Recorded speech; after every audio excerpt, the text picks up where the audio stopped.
আমরা দেশের মানুষের কাছে আমরা প্রতিশ্রুতি দিয়েছিলাম, বিশেষ করে আমরা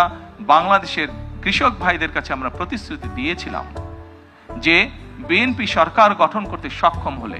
যাদের কৃষি ঋণ 10,000 টাকা পর্যন্ত আছে, কৃষি ঋণ সুদ সহ সেই কৃষি ঋণ বিএনপি সরকার গঠনে সক্ষম হলে সেই কৃষি ঋণ আমরা মওকুফ করব। আল্লাহর রহমতে আমরা গত সপ্তাহে সেই 10,000 টাকা পর্যন্ত কৃষি ঋণ মওকুফ সরকারের পক্ষ থেকে করে দেওয়া হচ্ছে সুদ সহ। এইভাবে একে একে আমরা জনগণের কাছে দেওয়া প্রতিশ্রুতিগুলো,